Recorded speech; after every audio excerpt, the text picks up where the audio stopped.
ঝুম বৃষ্টির মধ্যেই দাবি আদায়ে নানা স্লোগানে রাজধানীর শাহবাগে চলছে জুলাই যোদ্ধাদের অবস্থান কর্মসূচি।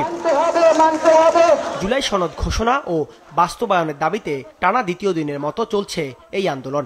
দেশের বিভিন্ন জেলা থেকেও আন্দোলনে যোগ দিয়েছেন গণ অভ্যুত্থানে আহত ও শহীদ পরিবারের সদস্যরা। আন্দোলনকারীদের দাবি, জুলাই সনদ শুধু বাস্তবায়নই নয়, সংবিধানে অন্তর্ভুক্ত করতে হবে। পাশাপাশি শহীদ ও আহতদের আজীবন সম্মান, ভাতা, চিকিৎসা, শিক্ষা, আইনি সুরক্ষা নিশ্চিত সহ বেশ কিছু দাবির কথা বলেন তারা। জুলাই ঘোষণাপত্র এবং জুলাই সনদ দিতে হবে।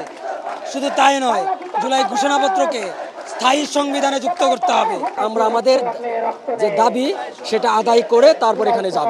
দলের দাবি না, এটা আমাদের নিজেদের দাবি, জুলাই যোদ্ধাদের। আহত এবং শহীদ পরিবারের প্রত্যেকটা লোকই আছে এবং আমাদের ৬৪ জেলা থেকে লোক এখানে আইছে। বর্তমান সরকার তাদের দাবি নিয়ে নানা টালবাহানা করছে অভিযোগ করে আন্দোলনকারীরা বলেন, এক বছরেও জুলাই সনদ ঘোষণা না করায় বাধ্য হয়েই রাস্তায় নেমেছেন তারা। আমাদের প্রায় ৩বার প্রতিশ্রুতি দিয়েছে।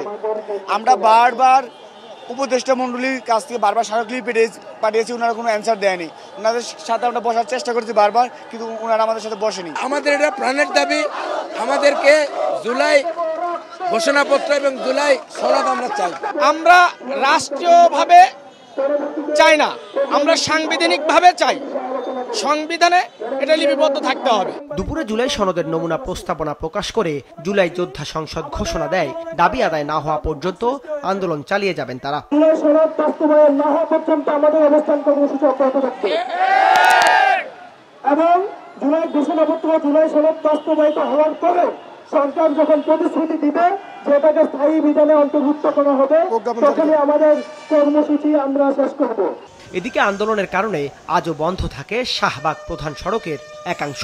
এতে ভোগান্তিতে পড়েন সাধারণ মানুষ। এই যে আমি এখন গাউসিয়া যাব, আমার গাড়ি কোন দিক দিয়ে যাইতেছে আমি নিজেও জানি না, তাইলে আমি নিজেও তো একটা ভোগান্তির মধ্যে বললাম। ভোগান্তি তো শেষ নাই ভাই, কষ্ট কারে করবো, কে দেখবে আমাদের কষ্ট। তবে আজ সাপ্তাহিক ছুটির দিন হওয়ায় যানবাহনের তেমন চাপ দেখা যায়নি।